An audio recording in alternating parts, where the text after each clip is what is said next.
어제 CPI도 많이 올랐지만 오늘 PPI도 못지않게 올랐습니다. 자료 보시면 연간 기준으로 3월 PPI 헤드라인 2.1 증가, 코어는 2.8 증가했는데요. 헤드라인을 보시면 2023년 4월, 딱 1년 전이죠. 2.3 상승한 이후에 1년 만에 가장 큰 상승 기록했습니다. 코어 PPI 보시면은 2.8 올라서 코어도 계속 올라가는 수치인데 이 리플레이션 듀가 좀 나오고 있다고 볼 수 있죠. 여러분 잘 아시지만 이 PPI라는 존재는 시차를 두고 이 CPI로 전이되는 그런 구조이기 때문에 앞으로의 CPI도 좀 불안하다. 근데 여튼 지금 두 달은 CPI랑 PPI가 급증을 했지만 연준이 중요하게 보는 PC가 떨어진 채로 나왔기 때문에 이게 또 우리의 우려의 일부분을 좀 씻어버리는 그런 모양을 반복하는 그런 그림이었습니다.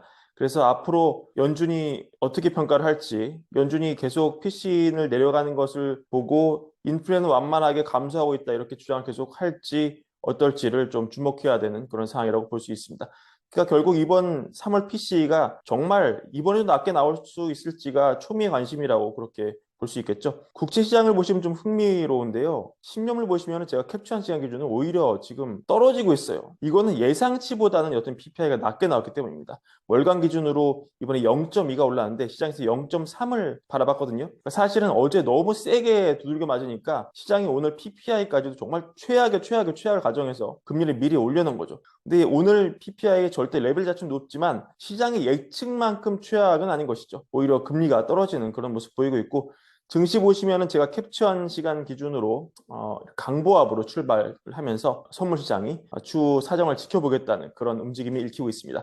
빅스 지수 보시면 좀 혼란스럽습니다. 이 숫자 자체는 높은데 예상보다는 낮으니까 이걸 어떻게 봐야 할지 하고 살짝 빅스가 발표 직후에 급등했다가 오늘은 다시 또 빅스 지수가 확 낮아지면서 오늘만큼 좀 롱에 힘을 실어주는 그런 모습입니다. 어제 바이든 미국 대통령이 일본의 기시다 총리를 만났죠. 이날 흥미로운 얘기를 했습니다. 금리는 연준이 다루는 것이니까 확실하게 말할 수는 없지만 올해 미국이 금리를 내릴 것이다 이런 얘기를 바이든 대통령이 했습니다. 사실 일본 입장에서는 미국의 금리 인하를 오랫동안 기다렸던 그런 상황이죠. 일본이 지금은 조금 과거보다는 완화적인 정책을 풀면서 마이너스 금리도 해제하고 있지만 사실 일본은 미국이 빨리 금리를 먼저 내려줘서 일본의 숨통을 좀 트여주기를 바랬어요. 왜냐하면 미국이 계속 긴축을 가지고 가면은 환율 문제가 해결이 안 되기 때문에 일본이 먼저 완화적 정책을 펴기 전에 미국이 먼저 금리를 좀 내려주면서 일본의 룸을 좀 넓혀주기를 바랬던 것인데 결론적으로 그게 안 됐죠. 일본이 먼저 움직였습니다. 그래서 일본 입장에서는 뭐 우리나라라고 아니겠습니까마는 미국 금리에 굉장히 많은 관심이 있을 수밖에 없죠. 전 세계가 지금 사실 미국의 통화 정책에 지대한 관심을 가지고 있죠. 근데 이런 상황에서 바이든 대통령이 무려 정상회담에서 미국이 올해 금리를 내려줄 것이라고 얘기했다는 것은 굉장히 시사하는 바가 클 것 같고요. 금리를 좀 내려서 선거를 이기는 재료로 활용할 수밖에 없는 바이든 정부의 다급함이 좀 나오고 있지 않느냐 그렇게 생각이 듭니다. 물론 블라드 전 세인트 여는 총재가 금리를 내린다고 해서 민주당이 이기지 않을 것이다. 둘은 관련 없다는 취지로 얘기했지만 이걸 액면 그대로 받아들이기에는 한계가 있죠. 둘은 관련이 없지 않을 겁니다. 관련이 없다면 뭐 굳이 트럼프 전 미국 대통령이 파월 욕하면서 파월이 금리를 내린다면 그건 민주당을 도와주기 위한 것이다. 이렇게 얘기를 하지도 않았을 것이고 그래서 나는 당선이 다시 되면 파월을 바로 잘라버릴 것이다. 이렇게 얘기하지도 않겠죠. 여튼 통화 정책이 이 바이든 대통령의 소관은 아니지만 바이든 이런 공식 석상에서 금리를 내리겠다고 스스로 밝혔기 때문에 이게 시장에 영향이 분명히 있을 겁니다. 이런 점도 참고하셨으면 좋겠습니다. 하지만 이 티미라우스 기자는 이제 연준의 금리 인하는 언제가 아니라 만약의 문제다 이런 분석을 하는데요. 연준의 일부는 임금 상승률이 계속 둔화되고 있기 때문에 경제가 꾸준히 성장하고 있다는 신호에 대해서 덜 우려하고 있다는 그런 신호를 보내고 있다 이렇게 분석을 합니다. 그래서 일부는 최근에 이번엔 3월 CPI도 그렇습니다. 많은 몇 달간 서비스 인플레가 높아진 것은 이 팬데믹 때 혼란이 너무 극심했기 때문에 이게 지연돼서 발생하는 거지 노동시장의 과열이 아니라고 주장을 합니다. 예를 들어서 이 노동시장 불균형이 해소가 되면서 이 서비스 물가가 진정될 것이라는 지적을 하는 거죠.